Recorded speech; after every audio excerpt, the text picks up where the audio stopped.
Janganlah takut kesusahan, Tuhan menjagamu.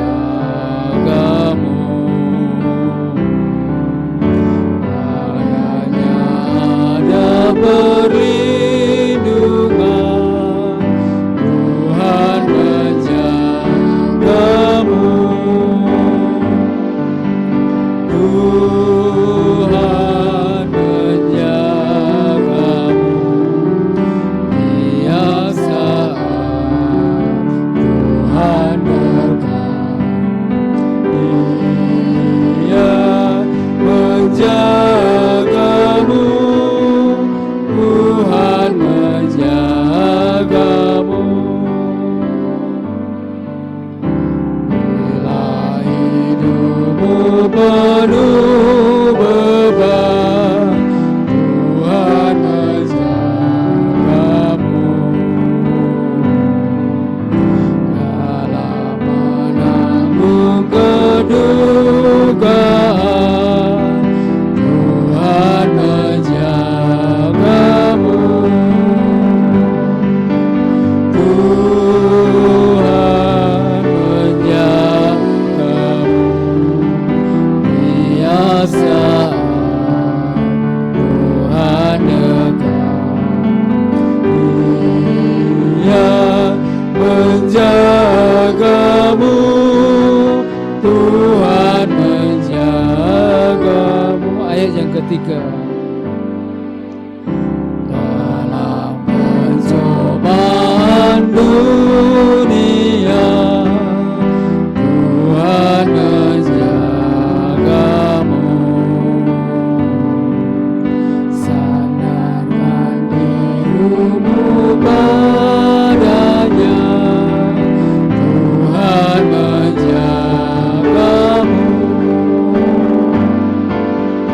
Tuhan menjagamu, Dia saat Tuhan dekat. Dia menjagamu, Tuhan menjagamu.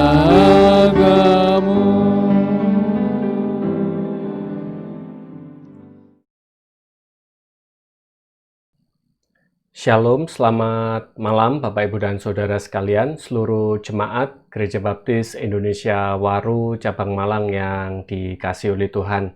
Pada hari ini saya bersyukur bisa menyambut dan mengajak Bapak Ibu dan Saudara belajar akan kebenaran firman Tuhan dalam ibadah doa malam tanggal 16 September tahun 2020.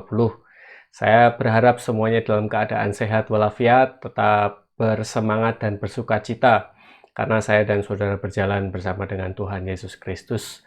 Mari kita akan bersama-sama berdoa terlebih dahulu sebelum kita akan belajar kebenaran firman Tuhan. Bapa Surgawi, Allah yang kami kenal di dalam nama Tuhan Yesus Kristus, sungguh kami bersyukur dan berterima kasih kepadamu Tuhan. Pada saat malam hari ini, kami bersama dengan keluarga, dengan teman-teman, rindu untuk berbakti kepada Tuhan. Dan saat ini kami akan belajar firman-Mu. Biarlah Tuhan Yesus yang akan tolong kami, supaya kami memahami apa yang menjadi kepribadian dan juga karakter-Mu, dan kami bisa meneladaninya dan melakukannya di dalam keseharian kami. Terima kasih Tuhan Yesus. Kami siap merenungkan kebenaran firman Tuhan. Di dalam nama Tuhan Yesus kami berdoa dan mengucap syukur. Amin. Bapak, Ibu, dan Saudara sekalian yang dikasihi oleh Tuhan, nats kebenaran firman Tuhan pada hari ini diambil dalam kitab Keluaran pasal yang ke-34, ayat yang ke-6 dan yang ke-7. Saya akan membacakan untuk Bapak, Ibu, dan Saudara sekalian. Berjalanlah Tuhan lewat dari depannya dan berseru, Tuhan, Tuhan, Allah penyayang dan pengasih, panjang sabar, berlimpah kasihnya dan setianya, yang meneguhkan kasih setianya kepada beribu-ribu orang, yang mengampuni kesalahan, pelanggaran, dan dosa, tetapi tidaklah sekali-kali membebaskan orang yang bersalah dari hukuman, yang membalas kesalahan bapa kepada anak-anaknya dan cucunya, kepada keturunan yang ketiga dan keempat. Bapak, Ibu, dan Saudara sekalian yang dikasihi oleh Tuhan, seringkali saya dan Saudara mendengarkan sebuah nasihat untuk kita bisa mengasihi. Mungkin saya dan Saudara mendengarkan dari Pak Pendeta ketika berkhotbah, atau pelajaran-pelajaran dalam sekolah minggu, atau pelajaran di dalam persekutuan, komsel, dan lain sebagainya. Hal ini adalah satu hal yang sering saya dan Saudara dengarkan. Tetapi di dalam mempraktekkannya, saya dan Saudara memerlukan perjuangan yang sungguh sangat luar biasa. Suatu contoh, ketika saya dan Saudara hidup berkeluarga, ada orang-orang atau para orang tua yang mampu untuk mengasihi anaknya dengan sungguh-sungguh.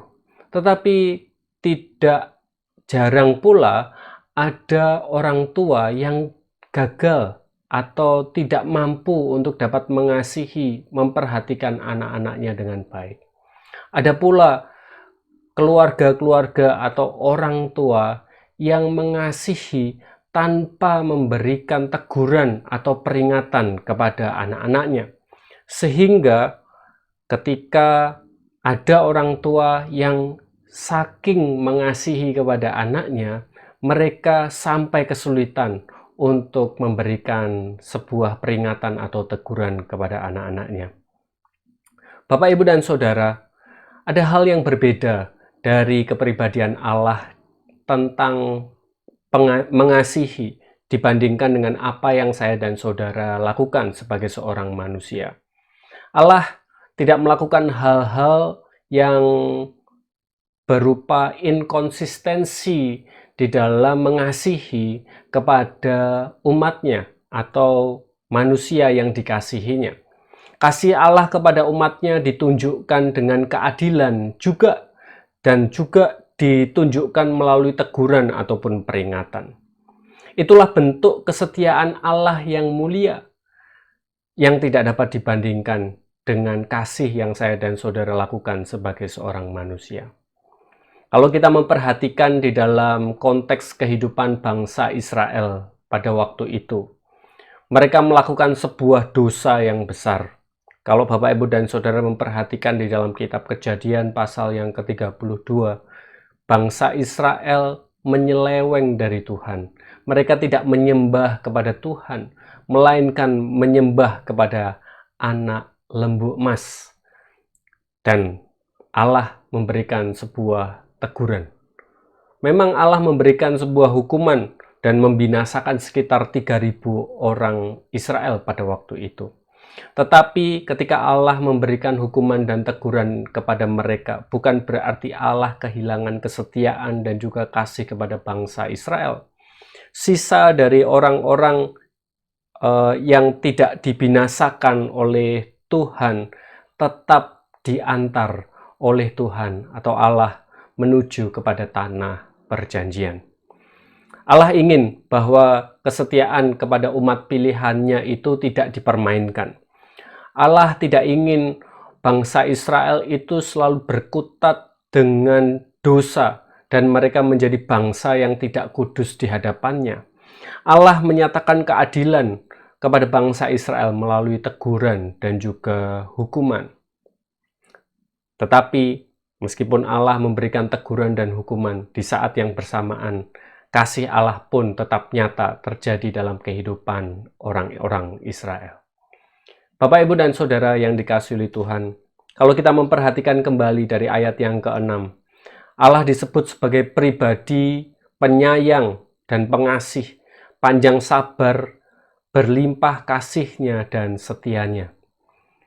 Perhatikan kata demi kata yang menunjukkan karakter-karakter Allah dari ayat yang ke-6 ini.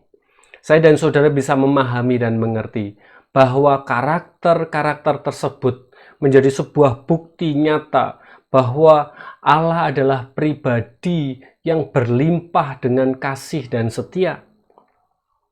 Tetapi Alkitab menegaskan bahwa ketidaktaatan bukanlah satu hal yang dapat ditoleransi oleh Allah. Meskipun Allah berlimpah dengan kasih dan setia, tetapi ketika umatnya menunjukkan ketidaktaatan kepada Allah, maka mereka berhadapan dengan keadilannya Tuhan. Sekali lagi, Allah tidak ingin kemuliaan kesetiaannya dipermainkan oleh manusia dalam dosa-dosanya. Bapak, Ibu, dan Saudara sekalian, apa yang saya dan saudara bisa responi dari kesetiaan Allah yang begitu mulia yang saya dan saudara sudah bisa pelajari bersama-sama dari ayat yang ke-6 dan yang ke-7 dari kitab Keluaran pasal yang ke-34. Bapak, Ibu, dan saudara sekalian, saya dan saudara adalah pribadi yang penuh dengan dosa.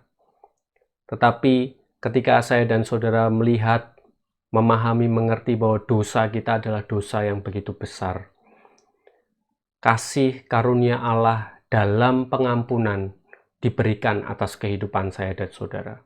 Ketika kita berdosa dan kemudian kita memohon ampun kepada Tuhan, Tuhan akan memberikan pengampunan atas kehidupan kita. Tetapi bukan berarti saya dan saudara bisa mempermainkan kesetiaan Tuhan dan kasih karunia-Nya itu. Ketika saya dan saudara berbuat dosa, maka saya dan saudara pun akan berhadapan dengan keadilan Tuhan. Saya dan saudara pun akan menikmati hukuman dan teguran sebagai bentuk kasih dan juga setia Tuhan atas kehidupan saya dan saudara. Tuhan rindu bahwa kehidupan kita menjadi dewasa di hadapan Tuhan. Tuhan rindu bahwa saya dan saudara tidak mempermainkan keselamatan yang saya dan saudara sudah terima. Dan saya dan saudara harus meresponi hal ini dengan kesungguhan. Bahwa mulai dari detik ini, seterusnya sampai Tuhan memanggil kita, kita akan hidup di dalam ketaatan dan kesetiaan kepada Tuhan, dalam perkataan, perbuatan, dan seluruh aspek kehidupan kita. Karena Allah sudah jauh terlebih dahulu mengasihi kepada kehidupan saya dan saudara. Karena Allah sudah jauh terlebih dahulu dan akan selalu setia kepada kehidupan saya dan saudara. Muliakanlah Tuhan dengan kehidupan saudara. Sembahlah Tuhan melalui seluruh kehidupan saudara. Dan biarlah nama Tuhan dipermuliakan melalui kehidupan kita. Kiranya Tuhan Yesus memberkati saya dan saudara. Mari kita akan tunduk kepala, kita akan berdoa bersama-sama. Puji syukur kami naikkan kepadamu ya Tuhan, karena pada saat hari ini kami bisa belajar akan kebenaran firman-Mu. Kami memahami dan mengerti bahwa begitu mulia setiamu ya Tuhan atas kehidupan kami, manusia yang penuh dengan dosa ini. Kami rindu dan kami mohon Tuhan memampukan kami supaya kami bisa mempersembahkan hidup yang berkenan kepada Tuhan di dalam keseharian kami, di dalam perkataan dan perbuatan kami. Terima kasih Bapa. Berkati seluruh jemaat GBI Waru Cabang Malang ataupun setiap orang yang menyaksikan dan mendengarkan setelah belajar firman Tuhan pada malam hari ini. Tuhan Yesus memberkati kepada kehidupan kami. Di dalam nama Tuhan Yesus Kristus, kami berdoa dan kami mengucap syukur. Amin.